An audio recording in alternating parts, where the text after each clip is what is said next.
thanks, Rodrigo. Just want to say thanks very much for a very detailed, deep dive into rescue. And what I want to do, I know security was kind of a forefront of all of the conversation you've kind of mentioned. One of the things I just want to ask just some of the attendees, just from accreditation and security. I know living in the COVID world that we currently live in at this stage, is that a lot of people are worried about obviously security and also how best to support their customers, but also internally as well. And what we do, and as Rodrigo mentioned, quite a lot of accreditation and security certs to go with our products. But I just want to see from I just want to launch this poll here from an ISO accreditation. I know we got this a few weeks back. Just want to see how, it's more of a curiosity than anything else, to see if that's important to yourselves, or if you're ever making a decision in regards to support and how you deal with your customers, if that is something that's kind of at the forefront of your mind, or would it be more around the price. So just it's more of a, I left a poll open there just to see what people would think of. But yeah, again, for questions, I would we have the question polls and panes open there, so please ask in as much as you want. Rodrigo, just want to say thanks again for the detailed full overview of the product. I know that we're quite busy at this stage with companies kind of, I know with a lot of their staff working from home, it has changed the ball game a lot. I know you mentioned the different ways to get into sessions. Have you seen any kind of differences over the last 6 months in the way people are adapting to the product, or have you seen any kind of differences that would kind of be noted for the likes of CIOs or people in that kind of position, what they should look out for and what they should do? 100%. That's an excellent question. I've been pretty much on a daily basis talking to enterprise companies that they have to switch for remote workers in a heartbeat, like overnight. And their biggest challenge is, before, the support for their customers would just like bring the laptop to the IT department, or even they use any sort of just a VPN remote support access, RDP.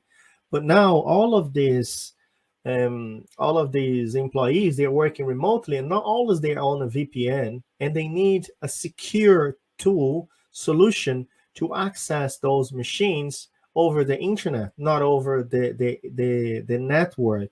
And that's where Rescue comes in. It's a very big player in the market, because we've been doing that for so long in such a secure manner, with no breaches or anything that you've heard from other vendors. So that's why we having a lot of traction, and Rescue is, because the situation is having one of the best years that I've seen since I started working, is based on that you can provide this remote support fast and secure.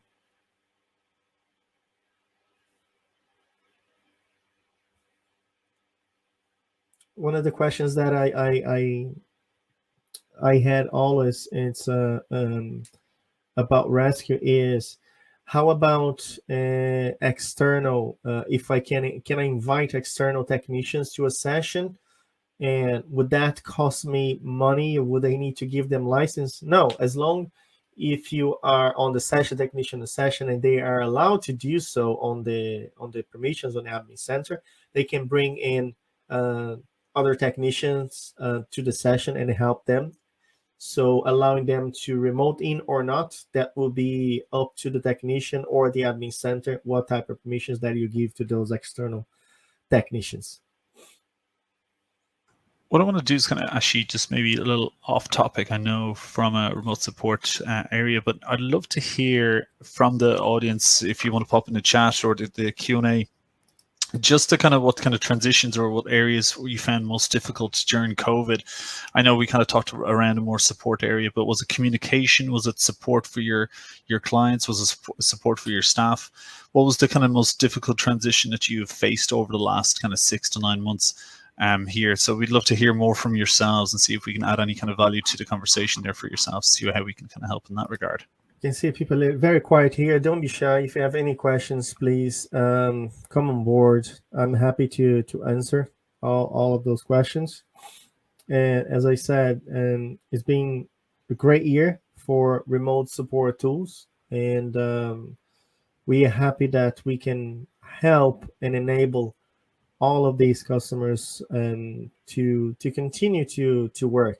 that's one of the things that we talk together here, myself and Aiden and our team, how proud we are to work for a company that actually enable people to continue to work. And I would say even in other situations that we can see a lot of people losing their jobs, and tools like that will help them to continue to be productive. Join on with you here. Give me 1 second now. Show this There we face. go. There he Yeah, I is. thought I'd jump in just for the last few minutes.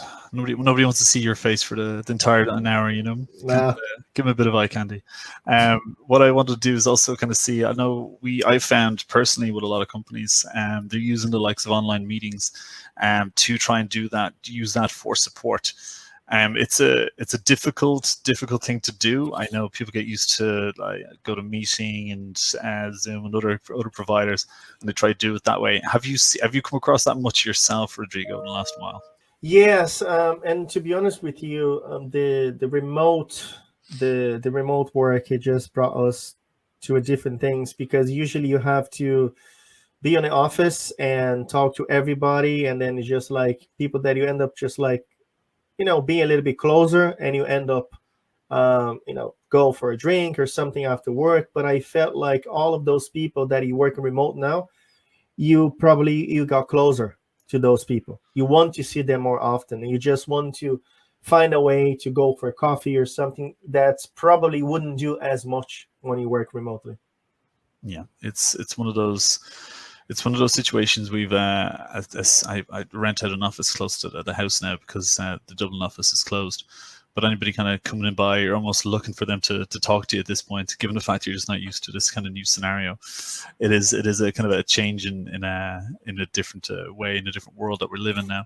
I'm just going to throw out the last poll here just to see, for yourselves, to see if something that you would be interested in regards to rescue. In particular, I know myself and Rodrigo, you've probably seen Rodrigo use LastPass during the course of the session to remember all those passwords in a secure way. But what we're trying to do is make sure to make you aware of that you're not alone in this kind of new world. We do have the support and the tools that allow you and your staff to work from home and to make it easier for yourselves. It is something that we've used continuously over the last, we've been working from home for the last 5 years in maybe 1 or 2 days each. So it is just an extension of that for ourselves. So it is something that is not new to us. I feel that LogMeIn would be the experts in regards to working from home, giving us the tools to do so, but also the experience from doing it and kind of how to try and build a corporate community from an online platform. So it is quite unusual for everyone else to kind of be catching up with us at this point. But we do have the expertise to help you along that way. I don't see any questions coming in, which is good. Obviously, you explained it 100% perfectly, Rodrigo, as always. I'm going to pass it back to Laura to see if there's any other closing statements you'd like to make, Laura, for yourselves. But I just want to say from behalf of LogMeIn, so just want to see, sorry, there's one coming in here. Can you tell us something about local customers? What are the next steps? Do you have local support? So we have support, as I said, in 25 different countries. So it's across it's 24/7. So what we do is we have different centers set up for different time zones. So no matter where you are in the world, you have somebody you can talk to at any stage. So we do have 24/7 support on that.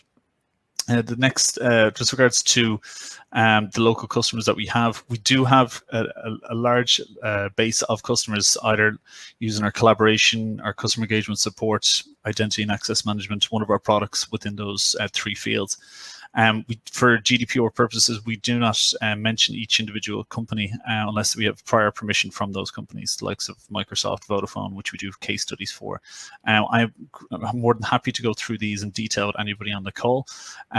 We'll have my contact details there made available after this session, so feel free to reach out in case you do have any questions, any queries, or even if you just want to find out how most companies are dealing with this new world that we live in, how people are trying to adapt to a corporate culture during COVID, and we're more than happy to go through that with you.